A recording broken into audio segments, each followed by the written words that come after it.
प्रतिदिन की भांति आज हम सभी पूरा मीठी मुस्कान के साथ आप सभी के बीच उपस्थित हो रहा है।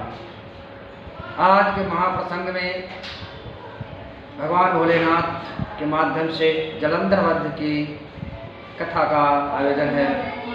आइए हम सभी दृष्टांत के माध्यम से समझते हैं कि जलंधर वध क्या था। जलंधर नाम का एक महान निशाचर धराधाम पर अवतरित हुआ था और वह भी जलंधर भगवान भोलेनाथ की कृपा से ही हंसते बिखरते, उन्होंने ऐसा कहा जाता है धर्मशास्त्र के आधार से कि अपने माया बल से उन्होंने एक उनका इच्छा हुआ था कि कुछ खेल में किया जाए, तो निशाचर को ऐसे मिट्टी की पुतला बनाकर उस पर अपना छींटा मार दिए थे गंगा जल। उसमें से दहाड़ता चीखता बालक पैदा लिया और वह बालक जल के माध्यम से उनका उत्पत्ति हुआ था, इसलिए नाम जलंधर रखा गया। और वह जलंधर ब्रह्मा जी का महातपस्वी निकला। तपस्या करके उन्होंने वरदान पा लिया था कि मैं भगवान भोलेनाथ के अवतरण से, कृपा से अवतरण तो उनका हुआ था, लेकिन संयोग ऐसा उन्होंने भगवान भोलेनाथ की तपस्या किया था और भोलेनाथ से ही को ही प्रसन्न करके उन्होंने वरदान मांग लिया था। क्या वरदान मांगा? उन्होंने भगवान भोलेनाथ की इतना कठोर तपस्या किया कि वह खुश हो गए और खुश होकर उनके साक्षात दर्शन दिए।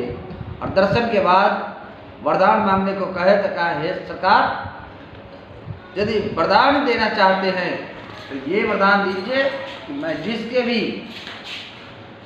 तो उन्होंने वरदान मांगा कि हे महादेव सरकार, यदि मुझ पर आप प्रति प्रसन्न हो तो ऐसा वरदान दीजिए कि मैं जिसके सिर पर हाथ रखूं वह जलकर भस्म हो जाए। अब महादेव सरकार तो ये वस्तु कहना जानते हैं, मुस्कुराकर ये वस्तु बोल दिए ऐसा ही होगा। अब जो ही ये वस्तु कहा तब तो उनकी मांग पर, वरदान पर भोलेनाथ ने अपनी मोहर लगा दी, प्रस्तावित कर दी और आज्ञा दे दी ऐसा ही होगा। जो ही ये वस्तु शब्द सुना त्यों ही जलंधर के मन में बहुत बड़ा दुष्विचार उत्पन्न हो गया। वह क्या? उनके मन में विचार आ गया जलंधर के, जबकि जलंधर की शादी वृंदा नाम की महिला से हुई थी और वृंदा अति पवित्र पावनी थी, पतिव्रता नारी थी। फिर भी जो ही तपस्या से वरदान पाया ये वस्तु भोलेनाथ ने बोला कि जिसके हाथ पर, जिसके माथे पर सर रखोगे वह जलकर भस्म हो जाएगा। उन्होंने वरदान मांगा और ये वस्तु बोल दी। तब से उनके मन में दूषित विचार उत्पन्न हो गया कि क्यों नहीं भोलेनाथ को ही जला दिया जाए और पार्वती के साथ कर लिया जाए। ऐसी भावना उनके मन में जागृत हो गई थी। उन भावना से भोलेनाथ के माथे पर हाथ रखने के लिए दौड़े। अब भोलेनाथ अपने वरदान से अपने भाग रहे हैं, परेशान हो गए हैं। एकदम तीनों लोक में जलंधर उनको खेट रहे हैं कि आप तुझे माथा पर हाथ रखेंगे। परेशान होकर भोलेनाथ को कोई रास्ता नहीं सूझता है जब कैसे इसका निदान होगा।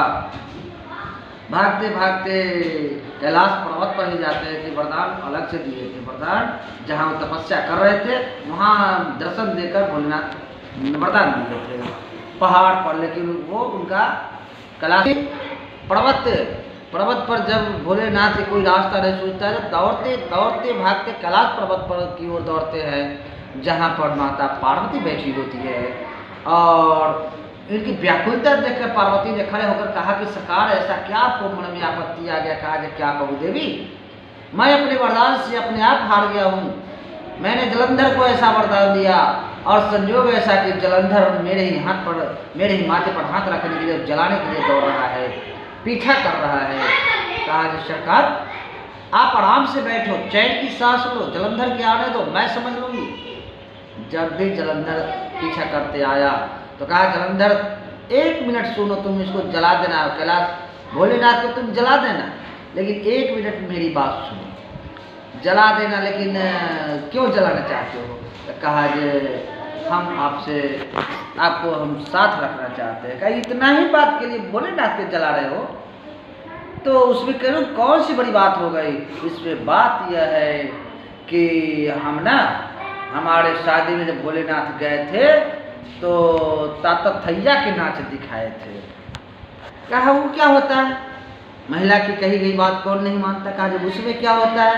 कहा जब उसमें कोई सी बात नहीं है, एक हाथ माथे पर रखा जाता है, एक हाथ कमर पर रखा जाता है और नाचा जाता है। कहा जे कोई बात नहीं है। मद में पागल, उसको ये ध्यान नहीं रहा जलंधर को, जो मैं अपने ही हाथ यदि जिस पर रख दूँ अपने ही हाथ रखूँगा तो जलकर बस हो जाऊँगा, ये बात उसको ध्यान नहीं रहा। और पार्वती की चाहत में उन्होंने सारे कुछ भूलकर अपने एक हाथ माथे पर जो ही रखता है और कमर पर माथे पर हाथ सटते ही पहले कमर पर हाथ रखवा दिया, दूसरा हाथ माथे पर, एकदम जलकर तुरंत के तुरंत भस्म हो जाते हैं जलंधर। इस तरह से जलंधर वध। और इधर जो है से वृंदा परेशान हो रही थी मेरे धर्म में। इस प्रकार से जब मन में शक्ति, ईश्वर की दी गई शक्ति जब आता है तो न जाने अहंकार भी साथ चला आता है। जैसे विराम की ओर जा रहा, ज़्यादा शब्द प्रारूप न देते हुए वाणी विराम की ओर जा रहा है। यदि यह जलंधर वध की अलबेला अनुपम ये कथा आपको मन को छू जाए, एक बार लाइक शेयर सब्सक्राइब जरूर करेंगे। जय जय